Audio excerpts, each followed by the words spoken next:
Hello friends, అందరికీ నమస్తే. ఇప్పుడైతే మనకు ఒక ఇండివిజువల్ హౌస్ అయితే సేల్కి వచ్చిందండి. ఇది వచ్చేసి న్యూ హౌస్ అనమాట. మనకు కంప్లీట్గా 135 గజాలు అయితే ఉంటుందండి. ఫేసింగ్ వచ్చేసి వెస్ట్ ఫేసింగ్లో ఉంటుంది. దీంట్లో బోరు అలాగే డ్రింకింగ్ వాటర్ అయితే అవైలబుల్గా ఉందండి. బ్యాంక్ లోన్ కూడా మనకు 80% వరకు అయితే వస్తుంది. కంప్లీట్గా మనకు 135 గజాల్లో అయితే ఉంటుందండి. ఫేసింగ్ వచ్చేసి వెస్ట్ ఫేసింగ్లో ఉంటుంది.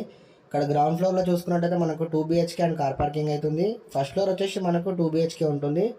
మనకు గ్రౌండ్ ఫ్లోర్ కన్నా ఫస్ట్ ఫ్లోర్ అయితే బిగ్ సైజ్ ఉంటుందండి. ఇక్కడ కార్ పార్కింగ్ ఏరియా కూడా చాలా స్పేసెస్గా ఉంది. మంచి ప్రైమ్ ఏరియాలో ఉందండి. లొకేషన్ వచ్చేసి ఓల్డ్ సఫీల్ కూడా అండి. మనకు వినాయక్ నగర్ డీమార్ట్కి నియర్ బైలో ఉంటుంది. ఇంటి ముంగడ సీసీ రోడ్ కూడా 30 ఫీట్లో ఉంటుందన్నమాట. ఇక ప్రైస్ విషయానికి వచ్చేస్తే 1,40,00,000 చెప్తున్నారండి. నెగోషియబుల్ కూడా ఉంటుంది. ఒకవేళ మీరు డైరెక్ట్గా విజిట్ చేయాలనుకుంటే స్క్రీన్ మీద కనిపించే నెంబర్కి కాల్ చేయండి. ఫస్ట్ టైం కనుక మా ఛానల్ చూసినట్టయితే సబ్స్క్రైబ్ చేసుకొని అలాగే మీ సపోర్ట్ ఒక లైక్ ద్వారా తెలియచేయండి.